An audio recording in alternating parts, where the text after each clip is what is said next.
Hey everyone, welcome back to the latest GoSkills Excel Challenge solution. How close did you get to solving it? Alright, let's jump into the solution for this challenge with the first task, sorting the employees by last name. Well, it's a little trickier than it sounds because all these names are written in the format first name space last name. We're going to need to clean up this data before we can sort it correctly. Last name comma first name would be a much better format for that. So let's jump over to this empty cell and start working this out. And there are multiple ways to do this, a couple of different functions you could use. Since the first name is on the left and the last name is on the right, let's use the right function to extract the last name. We'll start with equals right, then we click the cell with the name, but now Excel wants to know how many characters do you want to extract from the right. Well, it's going to be different every time, and we need to extract everything after the space in each name. So we can figure this out by basically subtracting the length of the first name and the space. So let's start by calculating the length of the entire name using the len function. Len, and we click on the name. Then we're going to subtract, and let's do a search for that space with quotation marks, looking inside that cell with the name. What that gives us is the length of the last name, so Excel knows exactly what to grab from this cell using the right function. So there you go, there are the last names. Now we need to add the first names. To append the comma and first names to this, we can use the text join function to string them together. So let's go back into our formula. We'll put in equals text join. We'll put in a comma and a space, and that will be a delimiter. That's the first thing you put in. Then add a comma to skip past this ignore empty cells argument. Now let's use the left function to get the first name from that cell. And we're basically going to do the same thing we did before, except now it's the left function. So left, click on the cell, do a search for a space, and we'll select everything there. But this time, Excel, I want you to extract everything, stop once you reach the space, and then go back one so you don't include the space. So that gives us the first name, and now we have the full names in last name, comma, first name format. Sorting them in A to Z order is now the easy part. So let's put this in place. Let's copy those names, go over to column A. We're going to right click and paste as values to replace those names. Now we have clean data. Let's go up to the header, the pull down, and do sort by A to Z. Now all of our data is sorted by the employee last name, and our first task is complete. All right, now let's calculate the number of work days for each employee. We're going to use net work days because it allows for a lot of flexibility, and we're going to use the international version of it as well. And we're going to need it because remember, our rule was that our company recognizes Saturdays only as the weekends. So this is going to come in handy, and you'll see how. We'll start typing into this workdays field equals net work days, and we'll do .intl, the international version. We'll select the start date and the end date. And then we need to choose the format for the weekends. And if you scroll down, you see that Saturday is our only weekend day. We're going to choose option 17 to account for that. And then for the holiday dates, we can select this range over in column N, but be sure when you select it to lock the reference using F4. And that way it won't change as you apply this formula to all the employees. So we hit enter, and we're going to repeat the process for the second and third vacation selection blocks. You'll need to change the references to the start and end dates along the way. That's okay. Everything else should work as intended.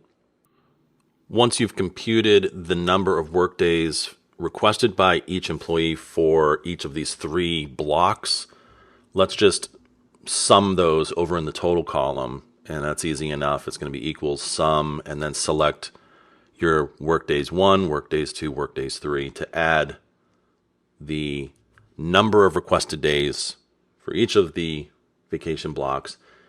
Once we get the total number of days for each employee, let's just do a sum at the bottom of this column, another equals sum. Grab all those values, we hit enter, and we've got 227. 227 days have been requested by everyone in the company. One of the next tasks we have to complete is to express this total number of requested days as a percentage.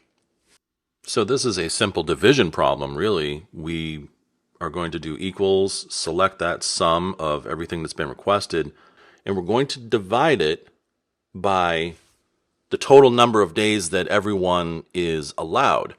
And if you remember, every employee gets 10 vacation days, and we have 30 employees, so it would be 300.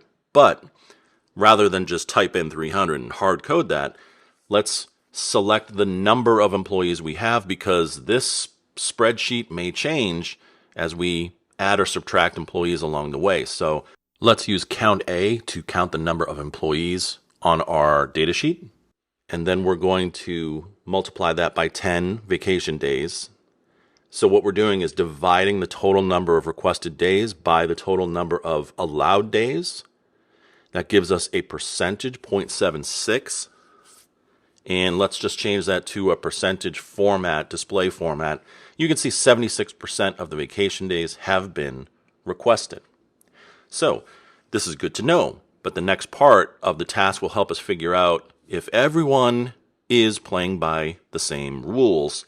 We want to see who has requested too many days off, as well as who still has some days to spare. So let's find the overselected group. And we can use a filter function here. Let's start by typing in filter. For the array, we're going to pick the first 2 columns, the employee names and their department, and you'll see why we choose department in a minute. For the include, we'll select the total number of vacation days, but only if it's greater than 10, their allotted amount. Now we don't need an if empty, so we'll just put double quotes. And when we hit enter, we see our results. We see the 4 employees who have over-selected vacation time, and we'll need to give them a heads up about their requests. Great, now that we have our over-selectors, let's do our under-selectors, the people who have not selected all their vacation days yet. And we're going to use the same formula we did for the first group. Start with a filter, select those first 2 columns. The include will be the total number of vacation days, but only if it's less than 10.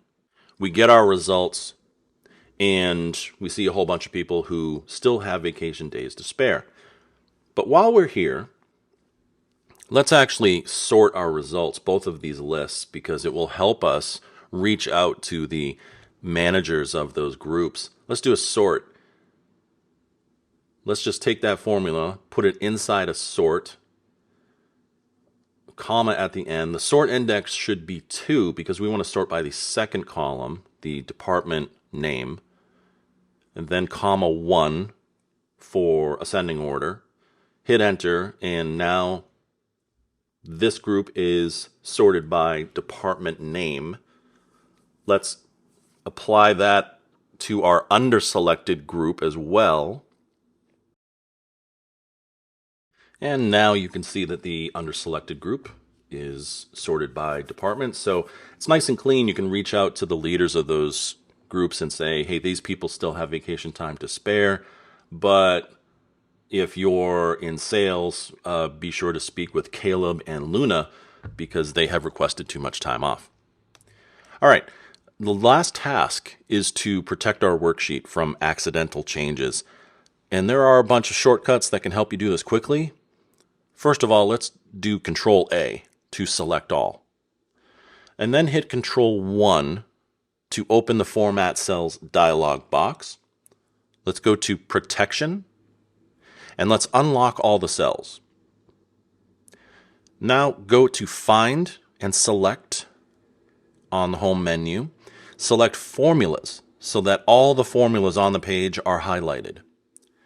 Now hit Control 1 to go back to the Format Cells window and protect those cells. And now you can click on the sheet name and select Protect Sheet.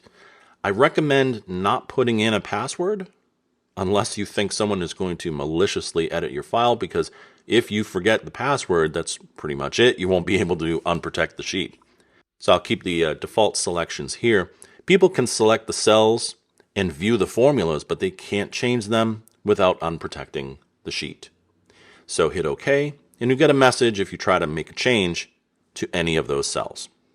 Now, before we go, you might be asking, hey, there's one more part of the task that we haven't done yet, the part about visually representing the total amount of vacation time that's been requested company-wide.